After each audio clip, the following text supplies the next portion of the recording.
जय हिंद बच्चों, green world publication के यूट्यूब चैनल पर आप सबका स्वागत है। मैं अभय शंकर तिवारी आधुनिक भारत के इतिहास के अंतर्गत ब्रिटिश साम्राज्य की स्थापना जो महत्वपूर्ण चैप्टर है पढ़ाएंगे। शुरू करने से पहले आपसे अनुरोध है कि आप इस चैनल को अधिक से अधिक संख्या में लाइक, शेयर और सब्सक्राइब करें। चलिए आइए देखिए, हम लोग को पढ़ना है ब्रिटिश साम्राज्य की स्थापना। भारत में ब्रिटिश साम्राज्य की स्थापना कैसे हो रही है, इसको आपको ध्यान से समझना है, क्योंकि भारत में ईस्ट इंडिया कंपनी जो आई थी व्यापारी के रूप में आई थी, व्यापार करने आई थी। लेकिन इतना लाभ उन्होंने प्राप्त किया कि व्यापार करने के साथ साथ उन्होंने भारत में शासन भी करना शुरू कर दिया। और शासन व्यवस्था वो धीरे धीरे कैसे स्थापित करते हैं अंग्रेजों के द्वारा भारत में, इसको हम आपको पढ़ाएंगे। ध्यान से समझने का बच्चों प्रयास करिएगा, क्योंकि ईस्ट इंडिया कंपनी जो आई है व्यापार करने के लिए, ईस्ट इंडिया कंपनी बच्चों, east India company, east India company बच्चों जो है आपको व्यापार की है। कंपनी ने उपनिवेशवाद जो स्थापित किया था 1600 से लेकर के और 1757 तक इसने जो है व्यापार किया, खूब व्यापार। उपनिवेशवाद की स्थापना हो रही है। उपनिवेशवाद, व्यापारिक लाभ प्राप्त करने के लिए ये उपनिवेशवाद, कारखाना लगाए और माल तैयार किए, बेचे, खूब लाभ प्राप्त किया। लेकिन यही ईस्ट इंडिया कंपनी भारत में 1757 से लेकर के बच्चों 1947 तक ये साम्राज्यवाद करती है, शासन व्यवस्था स्थापित करती है। ये साम्राज्यवाद ये अंग्रेजों का है। उपनिवेशवाद केवल ईस्ट इंडिया कंपनी ही थी जो भारत में शासन किया है, ना तो पुर्तगाली आए, डच आए, डेनिश आए, फ्रांसीसी आए, सब चले गए। केवल अंग्रेजों ने ही भारत में शासन किया है और फूट डाल और राज करो के जो है नीति के अंतर्गत किया है।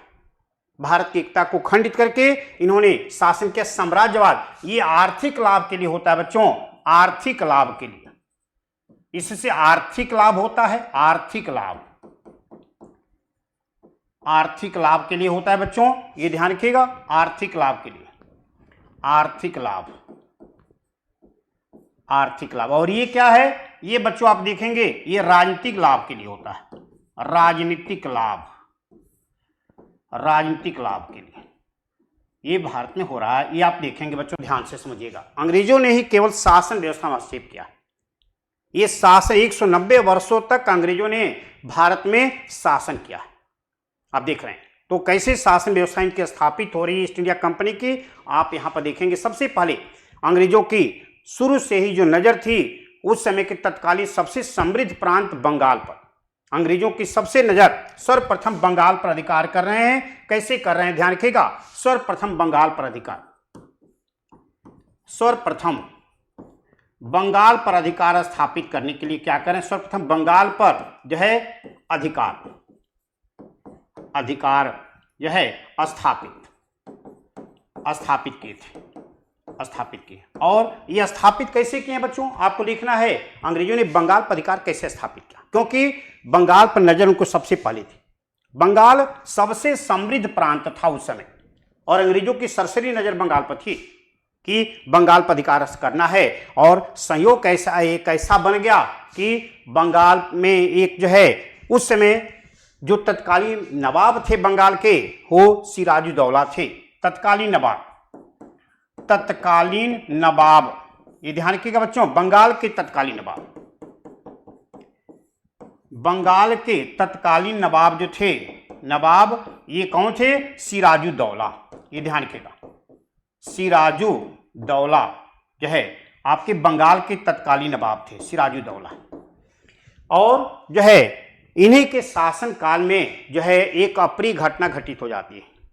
क्या अप्रिय घटना घटित हुई, अप्रिय घटना, अप्रिय घटना जो है घटित हुई। अप्रिय घटना क्या घटित हुई, आपके 20 जून बच्चों, 20 जून 1756 में एक अप्रिय घटना हो रही है। क्या हो रही है, ब्लैक होल घटना जिसको कहा जाता है। अप्रिय घटना क्या घटित हो रही है, आपकी काल कोठरी घटना, जिसको कहा जाता है काल कोठरी, कोठरी घटना, जिसको आपको अंग्रेजी में कहा जाता है ब्लैक होल घटना, ब्लैक होल।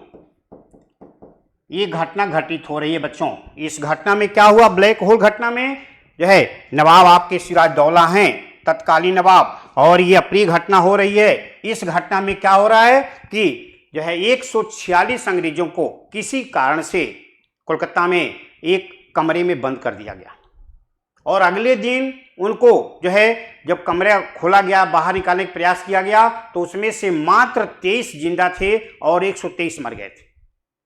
इसको ब्लैक होल घटना कहा गया बच्चों। ब्लैक होल घटना 146 अंग्रेज को, 146 अंग्रेज जो है कमरे में जो है कैद किए गए थे, कमरे में कैद थे। और जो है अगले दिन जब कमरा खोला गया, कैद थे, अगले दिन कमरा खोलने पर जो है एक दिन बाद, अगले दिन जो है कमरा खोलने पर मात्र 23 जिंदा बचे थे बच्चों, 23 जिंदा बचे थे। इसका मतलब क्या था, 123 मर गए थे, जिंदा बचे थे। इस घटना से अंग्रेजों ने जो है बहुत जो है गंभीरता से लेते हुए नवाब सिराजदौला के खिलाफ कार्य करना शुरू कर दिया कि आप ही की वजह से जो है 123 अंग्रेज जिंदा मर गए हैं, इनको कैद किया, घुटन हुआ कमरे में और वो मर गए। क्या कारण था बंद करने का, स्पष्ट नहीं मिला, लेकिन ये ध्यान रखिएगा इसमें से मात्र 23 जिंदा बचे थे। और इसी के प्रतिक्रिया में कार्य करने के लिए अंग्रेजों ने क्या किया बच्चों, जो है इसके प्रतिक्रिया में कार्य करने के लिए अंग्रेजों ने मद्रास, जिसको आज चेन्नई कहा जाता है, उस समय एक सामान्य पद पर कार्य करने वाले कूटनीतिज्ञ, महान कूटनीतिज्ञ जो थे उस समय के, रॉबर्ट क्लाइव को कोलकाता बुलाया गया। रॉबर्ट क्लाइव बच्चों ध्यान रखिएगा, रॉबर्ट क्लाइव आते हैं और ये महान कूटनीतिज्ञ थे। जो है इनके आने के बाद जो है अंग्रेजों ने जो है अपनी चाल चली, और इसके अंतर्गत जो व्यवस्था हुआ आप देखेंगे, यह है लॉर्ड क्लाइव, मद्रास से लॉर्ड रॉबर्ट क्लाइव आप कह सकते हैं, रॉबर्ट क्लाइव ये अब जो है आकर के और फूट डालो राज करो की नीति के अंतर्गत बच्चों चालाकी से जो है इन्होंने कार्य किया, और सिराजदौला के खिलाफ, नवाब सिराजदौला के खिलाफ, नवाब सिराजदौला के खिलाफ क्या कार्य किए, के खिलाफ षड्यंत्र किए। इन्होंने षड्यंत्र किया था बच्चों, षड्यंत्र करके 23 जून 1757 को इन्होंने प्लासी युद्ध किया था। प्लासी युद्ध जो है करके जो है षड्यंत्र करके 23 जून 1757 को बच्चों ध्यान रखिएगा, 23 जून 1757 को प्लासी का युद्ध होता है। प्लासी जो है के युद्ध होता है, और यह युद्ध जो है बहुत ही निर्णायक सिद्ध हुआ था बच्चों 23 जून 1757 को प्लासी के षड्यंत्र करके। इस युद्ध के अंतर्गत एक सौदा हुआ था इसी के कि सिराजदौला के सेनापति इनके थे, कौन थे इनके सेनापति, मीर जाफर से जो है इन्होंने सौदा किया था।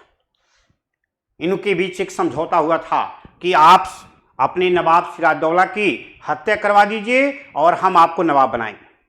ये किसने कहा था, ये आपके लॉर्ड क्लाइव ने कहा था। किससे, मीर जाफर से, जो सेनापति थे, मीर जाफर से जो है सौदा किया था, सौदा किया था। और 23 जून 1757 को प्लासी युद्ध में जैसे सौदा हुआ था उसके अनुसार जो है युद्ध में सिराजदौला की पराजय हो रही है और उसकी हत्या हो रही है। और हत्या होने के बाद जैसे सौदा हुआ था, आपके मीर जाफर को बंगाल का नवाब लॉर्ड क्लाइव बना देता है। मीर जाफर बंगाल का नवाब 1757 से लेकर 60 तक रहा। ये ध्यान रखिएगा, प्लासी युद्ध में पराजय और हत्या होने के बाद, पराजय तथा हत्या होने के बाद किसकी, सिराजदौला की। ध्यान रखिएगा, सिराजुद्दौला की। नवाब जो थे सिराजुद्दौला की बच्चों। हत्या के बाद मीर जाफर बंगाल का नवाब बन गया। मीर जाफर जो है बंगाल के नवाब बना। लॉर्ड क्लाइव ने बनाया, बंगाल के नवाब बना था, नवाब बना था बच्चों। ये ध्यान रखिएगा, ये भूलिएगा मत। अंग्रेजों के शुरू से ही उद्देश्य क्या था? फूट डालो, राज करो, और इसके अंतर्गत कार्य कर रहे थे। नवाब रह गया 1757 से लेकर के बच्चों 60 तक ये बंगाल के नवाब रहा। जो है नवाब सिराजदौला रहे, मीर जाफर इसके नवाब रहे। ध्यान रखिएगा, मीर जाफर नवाब थे, मीर जाफर जो है रहे, लेकिन मीर जाफर नवाब थे, लेकिन इन्होंने अंग्रेजों के इच्छाओं के अनुसार कार्य नहीं किए। इसलिए लॉर्ड क्लाइव ने क्या किया? इनको हटा करके जो है, ध्यान रखिएगा, इनको फिर जो है इनको हटा करके इन्हीं के दामाद थे मीर कासिम, उनको उत्तराधिकारी बंगाल के नवाब बना दिया। ये अंग्रेजों की चाल है, देखिए कैसे कर रहे हैं। जो है 1760 से लेकर के बच्चों 63 तक जो है आपके मीर कासिम जो है नवाब बने, नवाब जो है रहे। ये ध्यान रखिएगा। लेकिन जो है, लेकिन क्या हुआ? लेकिन लॉर्ड क्लाइव जो है मीर कासिम के अत्यधिक चालाकी करने के कारण जो है इनको भी हटा दिया।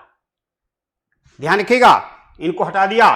फिर 1763 से लेकर के 1764 तक जो है आपके मीर जाफर बंगाल के नवाब रहे। मीर जाफर नवाब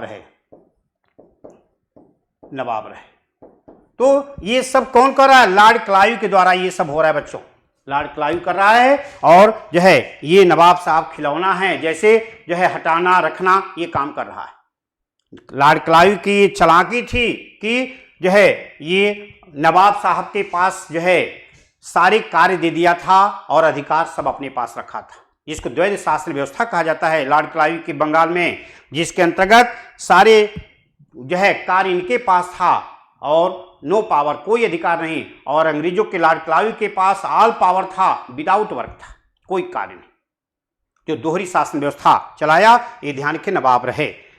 मीर जाफर को जब नवाब बना दिया गया तो मीर कासिम नाराज हो गए। और मीर कासिम हालांकि बहुत चालाक योग्य थे, और नाराज होकर इन्होंने क्या किया? मीर कासिम नाराज होकर के इन्होंने जो है अंग्रेजों के खिलाफ कार्य किया।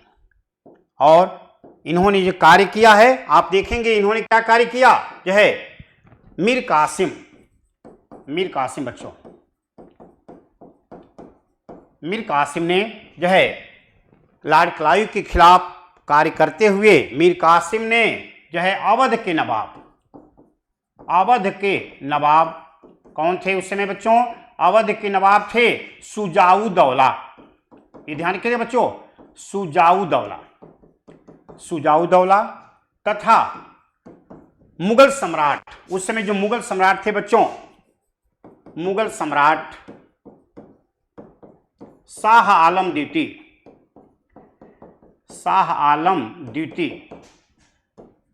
के साथ मिलकर जो है बक्सर का युद्ध इन्होंने अंग्रेजों से किया था 22 अक्टूबर 1764 को बक्सर का युद्ध किए। ध्यान रखिएगा, साथ मिलकर जो है बक्सर के युद्ध, बक्सर बिहार का एक जिला है, बक्सर के युद्ध इन्होंने कब किया था? 22 अक्टूबर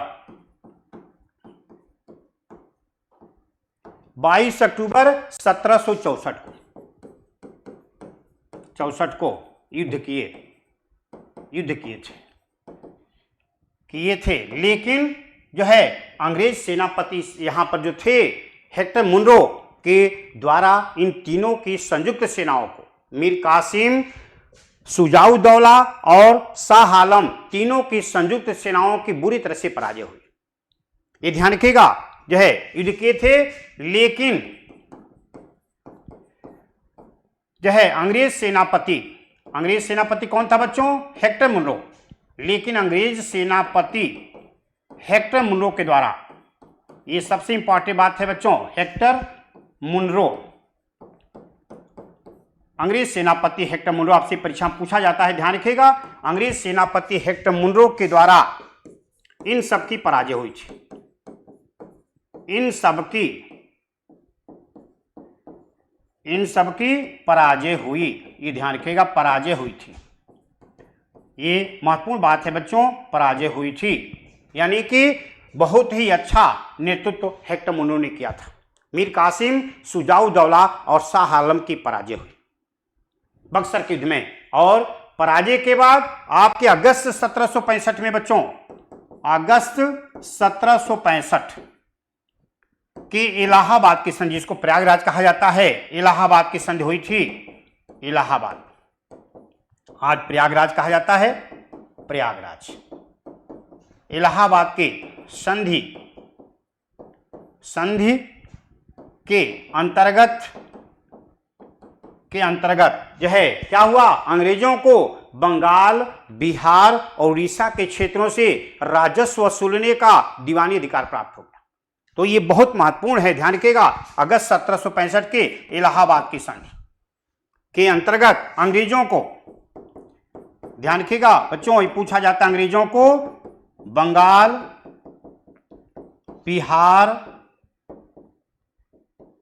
बिहार तथा उड़ीसा के क्षेत्रों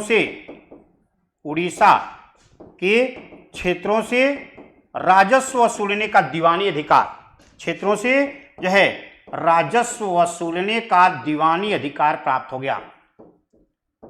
वसूलने का दीवानी अधिकारियों को प्राप्त हो जाता है, दीवानी अधिकार प्राप्त हो गया, अंग्रेजों को प्राप्त हो गया बच्चों, प्राप्त हो गया था, प्राप्त हो गया। एक महत्वपूर्ण बात है बच्चों, ध्यान रखिएगा, प्राप्त हो गया था, हो गया था। और यहीं से अंग्रेजों ने भारत के शासन व्यवस्था में हस्तक्षेप शुरू कर दिया और 1857 आते आते 100 साल के अंदर लगभग पूरे भारत पर शासन करने लगे। तो अंग्रेजों का सबसे पहले अधिकार जहां प्राप्त हो रहा है, बंगाल पे हस्तक्षेप किए हैं। और उस समय बंगाल के अंतर्गत ही बिहार, उड़ीसा भी था। 1912 में जो है बिहार अलग हुआ है, ये ध्यान रखिएगा। तो इनका अधिकार प्राप्त होता है, राजस्व वसूलने का अधिकार, दीवानी अधिकार प्राप्त हो गया और यहीं से हस्तक्षेप शुरू हो गया। तो लॉर्ड क्लाइव जो है बच्चों, ध्यान रखिएगा, लॉर्ड क्लाइव जो है ब्रिटिश साम्राज्य का संस्थापक है भारत में। लॉर्ड क्लाइव जो है ब्रिटिश साम्राज्य का संस्थापक, ब्रिटिश साम्राज्य का संस्थापक कहा जाता है, संस्थापक था, ये ध्यान रखिएगा। ये प्रश्न आपसे पूछा जाता है, जो है ब्रिटिश साम्राज्य का संस्थापक कौन था, तो लॉर्ड क्लाइव था। और इसी ने बंगाल में द्वैध शासन व्यवस्था चलाया था, जिसके अंतर्गत जो है नवाब के पास आल वर्क होते थे और अंग्रेजों के पास, इसके पास जो है आल पावर होता था। बिना कार्य के सब अधिकारियों के पास, और उनके पास सारे कार्य था लेकिन कोई अधिकार नहीं था। ये द्वैध शासन व्यवस्था, जिसको बाद में वारेन हेस्टिंग ने समाप्त किया था, ध्यान रखिएगा। ये ब्रिटिश साम्राज्य का संस्थापक था और द्वैध शासन व्यवस्था के जनक। द्वैध शासन व्यवस्था लागू किया, ये ध्यान रखिएगा, लागू किया था, जिसे वारेन हेस्टिंग ने समाप्त किया था। बच्चों परीक्षा में प्रश्न आता है, किसने समाप्त कर दिया था? वारेन हेस्टिंग ने समाप्त कर दिया था बच्चों। ये आपसे परीक्षा में पूछा जाता है, ये ध्यान रखिएगा, क्योंकि आप जो परीक्षा के जो है आगे जैसे बिहार अध्यापक परीक्षा के सिलेबस को ध्यान रखते हुए ये सारी चीज आपको पढ़ाई जा रही है। मार्च में जो स्वाभाविक परीक्षा होने वाली है, उसमें ये सबसे प्रश्न आपको निश्चित ही आए, क्योंकि बहुत ही इंपॉर्टेंट चैप्टर है।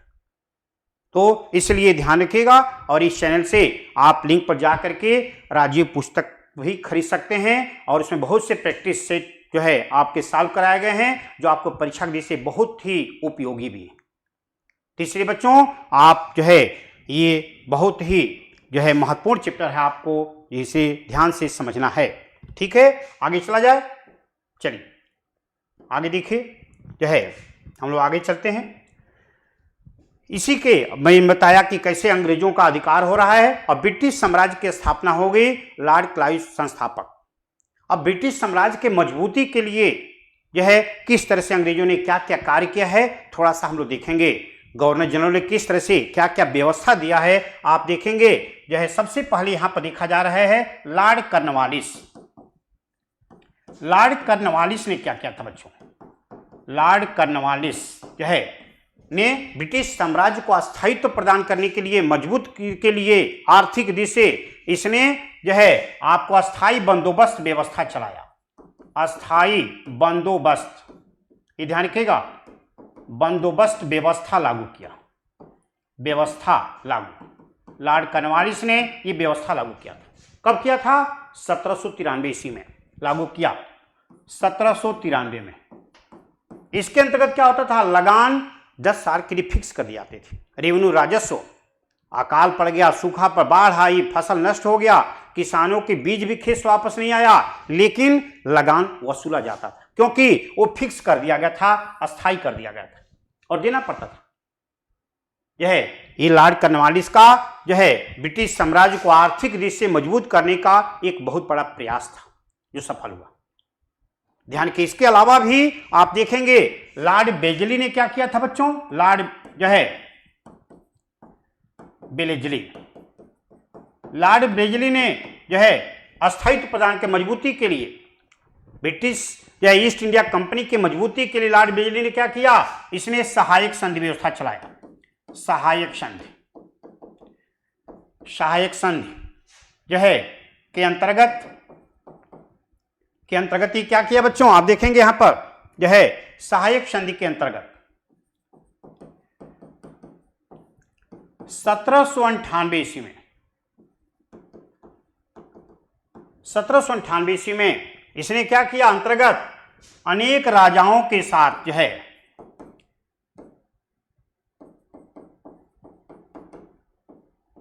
अनेक राजाओं के जो है क्षेत्र पर अधिकार स्थापित किया।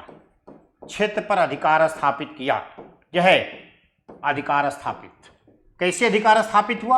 आप यहां पर देखेंगे अधिकार इसके अंतर्गत ही व्यवस्था थी और सबसे पहले हैदराबाद के नवाब के साथ किया था। लॉर्ड बेलेस्ली की सहायक संधि सबसे पहले हैदराबाद के नवाब के साथ हुई थी। ये चीन में सहायक संधि डुप्ले ने कभी शुरू किया था, लेकिन ये अंग्रेजों में लॉर्ड बेलेस्ली ने सहायक संधि चलाया, जिसके अंतर्गत दो राजा आपस में युद्ध कर रहे हैं। एक पड़ोसी राजा कमजोर पड़ता था तो लॉर्ड बेलेस्ली कहता था कि आप जो है हमसे सेना किराए भाड़े पर लीजिए और युद्ध करिए और विजय प्राप्त करने के बाद जो कुछ मिलेगा उसमें 50-50 बंटवारा होगा। तो इस तरह से बिना अपने खर्च से ये भारत में जो है अपना प्रभुत्व स्थापित किया, सेना किराए पर देकर। खर्च जो लेगा सहयोग उसको देना पड़ता था। तो ये ध्यान रखिएगा बच्चों, जो है ये क्षेत्र अधिकार स्थापित करवाया है, राजाओं के क्षेत्र अधिकार स्थापित किया और ये ब्रिटिश साम्राज्य को मजबूती देने में बहुत अहम भूमिका निभाया था। तो ध्यान रखिएगा, सहायक संघ स्थापित किया, अधिकार स्थापित किया। सर्वप्रथम बच्चों जैसे मैंने बताया सर्वप्रथम किसके साथ किया गया था? हैदराबाद के नवाब के साथ। ये ध्यान रखिएगा, सर्वप्रथम हैदराबाद के नवाब के साथ सहायक संधि हुई थी। हैदराबाद पूछा गया है परीक्षाओं में, कई बार ये प्रश्न आया है। हैदराबाद के नवाब के साथ सहायक संधि हुई कि हैदराबाद के नवाब के साथ सहायक संधि हुई थी, सहायक संधि की गई थी। तो ये बच्चों ये महत्वपूर्ण बात है, ये ध्यान रखिएगा कि सबसे पहले हैदराबाद के नवाब के साथ लॉर्ड बेलेस्ली ने सहायक संधि किया था और इस तरह से ये ईस्ट इंडिया कंपनी को मजबूती प्रदान करने में अहम भूमिका निभाया। तीसरा जो महत्वपूर्ण बात है यहां पर आप देखेंगे जो है, जिसे मैंने इनको बताया और नेक्स्ट मैं आपको बात कर रहा हूं, यह है लॉर्ड डलहौजी। ये सबसे महत्वपूर्ण बात है, ध्यान रखिएगा। डलहौजी इसने क्या किया है? लॉर्ड डलहौजी ने क्या किया आप बताइए। लॉर्ड डलहौजी ने ब्रिटिश साम्राज्य को मजबूती प्रदान करने के लिए और ब्रिटिश साम्राज्य का विस्तार करने के लिए सबसे अहम भूमिका निभाया। इसने क्या किया बच्चों? लॉर्ड डलहौजी ने जो है, इसका शासनकाल क्या है भाई? 1848 से लेकर के 1856 ईस्वी तक ये शासन किया है, इसका शासनकाल, ये ध्यान रखिएगा। और इसने जो है हड़प नहीं चलाया था, गोद लेने की प्रथा निषेध कर दिया। गोद लेने की प्रथा वर्जित, ये ध्यान रखिएगा। इसके अंतर्गत क्या व्यवस्था थी? इसको गोद लेने की प्रथा वर्जित, हड़प नीति कहा जाता है बच्चों, इसको हड़प नीति लागू। इसके अंतर्गत क्या व्यवस्था थी? यदि कोई राजा ऐसा है जिसकी अपनी कोई संतान नहीं है, वो दूसरे के पुत्र को गोद लेता है दत्तक पुत्र के रूप में जो है, तो ये लॉर्ड डलहौजी के इस व्यवस्था के अनुसार उस दत्तक पुत्र को उसका वारिस नहीं माना जाएगा, उसकी संपत्ति नहीं दी जाएगी। और इस संपत्ति को जो है लॉर्ड डलहौजी ने अनेक राजाओं के जो है जो दत्तक पुत्र लिए गए थे, जैसे आपके बेगम हजरत महल, झांसी की रानी, आपके बाजीराव द्वितीय ने नाना साहब को गोद लिया था, इन सबको संपत्ति नहीं दिया। इसीलिए ये लोग नाराज थे कि हम लोग की संपत्ति हड़प ली गई, क्योंकि वो कहा कि आप बाजीराव द्वितीय के वास्तविक पुत्र नहीं है नाना साहब, इसलिए नाना साहब की संपत्ति जो है उसने हड़प लिया, कहा कि आप वास्तविक पुत्र नहीं। तो हड़प नहीं जानते रहेगा, इसके अंतर्गत ये गोद लेने की प्रथा वर्जित किया था। और सतारा, जैतपुर, संभलपुर, नागपुर अनेक राजाओं के संपत्ति को इसने हड़प लिया था, ये ध्यान रखिएगा, जो है वर्जित। इसके अंतर्गत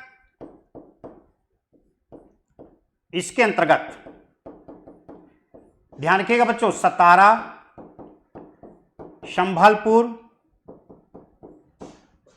संभलपुर जो है आपके झांसी आदि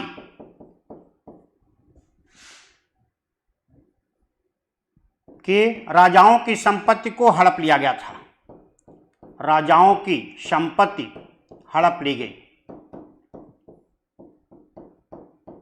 हड़प लिया था, ये ध्यान रखिएगा बच्चों। तो लॉर्ड डलहौजी के कार्य हैं, लेकिन लॉर्ड डलहौजी ने कुछ अच्छा भी काम किया था, जो है लोक कल्याणी कार्य भी किया था, हर एक को अपने लाभ की दृष्टि किया था, लेकिन भारतीयों ने इसको लाभ बहुत अधिक उठाया था। आप देखेंगे लॉर्ड डलहौजी के शासनकाल में ही आपके तार विभाग पहले टेलीग्राम आता था, तार विभाग जो है, तार विभाग 1852 में, तार विभाग,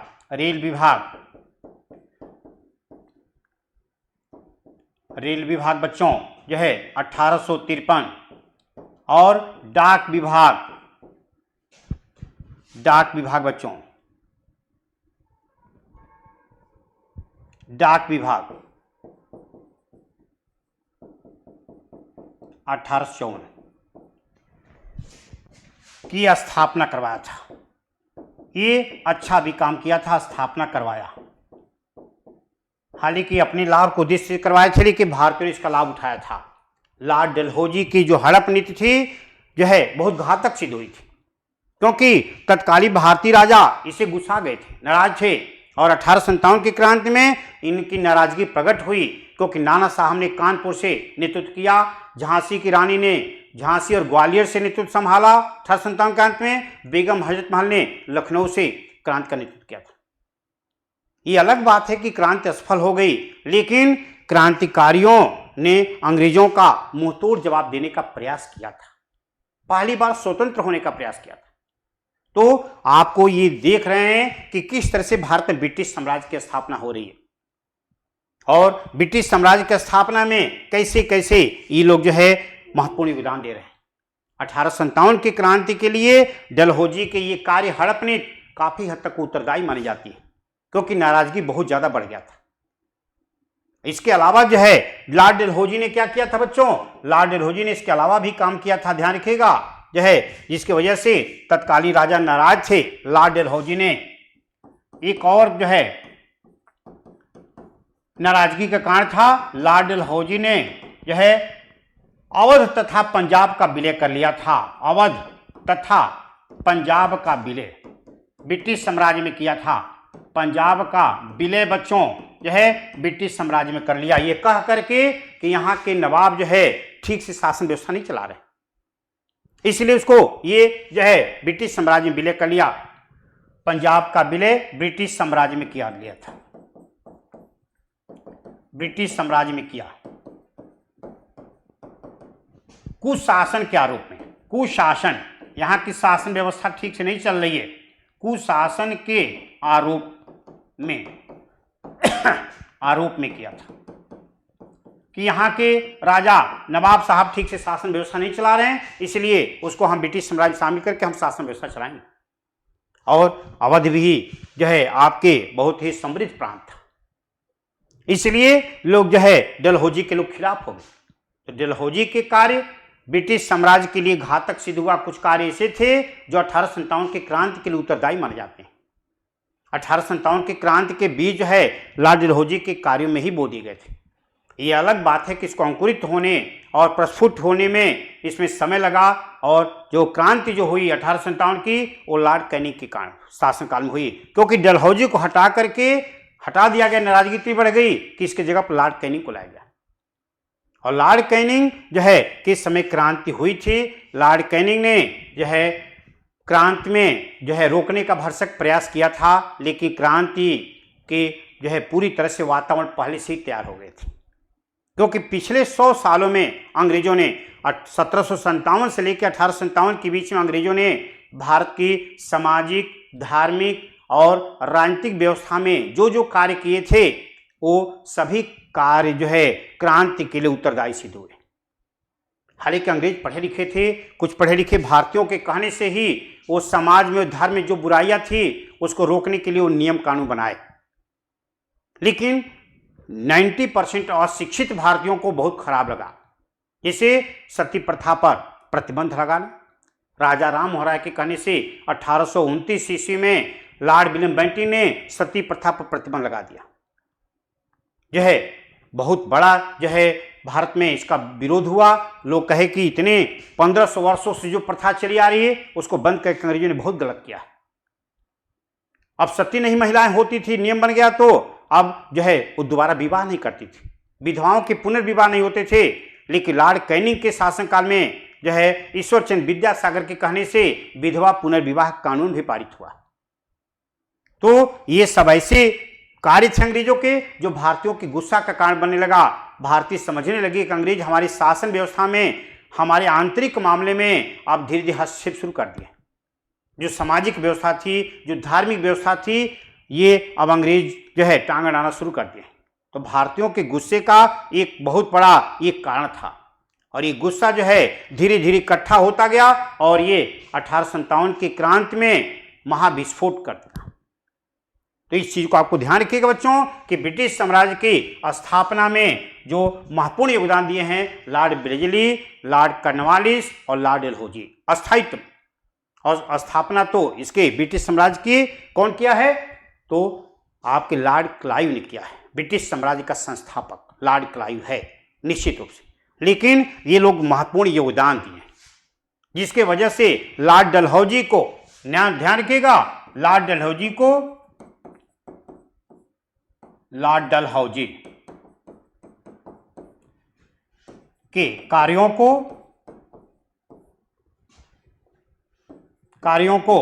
1857 के क्रांति प्रारंभ होने का मुख्य कारण माना गया था। मुख्य कारण जो है माना गया बच्चों, माना गया था। तो जो है अंग्रेज जो है जो भी किए भारत में वो अपने जो है लाभ के लिए करते थे।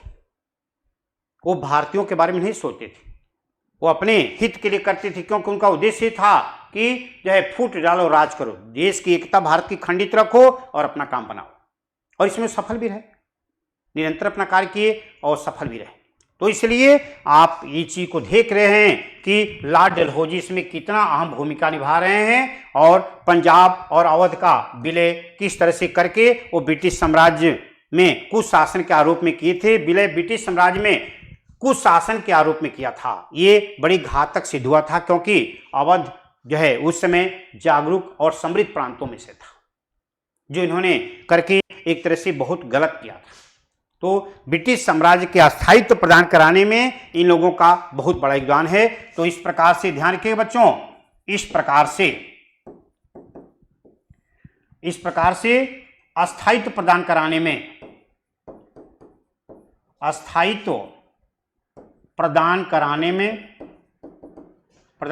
में अहम भूमिका अहम भूमिका किसकी थी, जो है आप देख रहे हैं यहाँ पर, जो है Cornwallis, Lord Cornwallis, Lord Cornwallis, Lord Cornwallis, Lord ब्लेजली,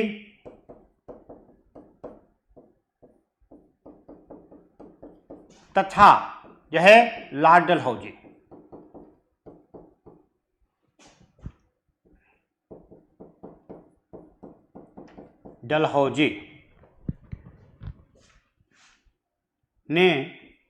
Dalhousie ने निभाया था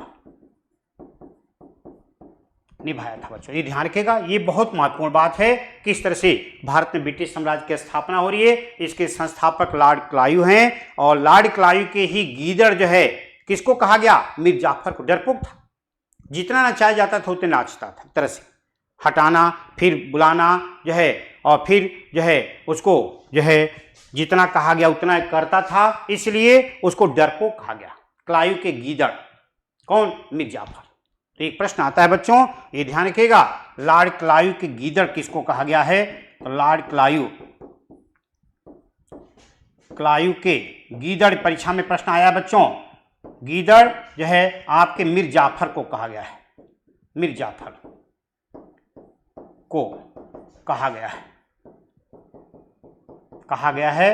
ये बच्चों एक प्रश्न बनता है, ध्यान रखिएगा, लॉर्ड क्लाइव के गीदड़ किसको कहा गया है, और लॉर्ड क्लाइव ही ब्रिटिश साम्राज्य का संस्थापक है।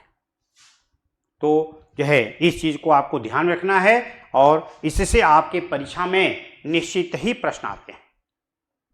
तो ये बहुत ही आपके लिए उपयोगी है और विशेष रूप से आपको वह अध्यापक भर्ती परीक्षा जो आपके बिहार में मार्च में होने वाली है, उसके कोर्स को ध्यान में रखते हुए ये तैयार किया गया है और उसमें जो है प्रीवियस परीक्षाओं के प्रश्न जो है इसमें निश्चित रूप से शामिल किए गए हैं, जो आपके लिए बहुत ही उपयोगी सिद्ध होगी। ऑल वनडे एग्जाम के दृष्टि से भी ये टॉपिक वेरी वेरी इंपॉर्टेंट है। तो इसलिए मैं उम्मीद कर रहा हूं कि आप अधिक से अधिक इसका लाभ उठाएंगे और जो है जो होने वाली परीक्षा है उसमें ये आपके लिए सहायक सिद्ध होगा। Thank you very much.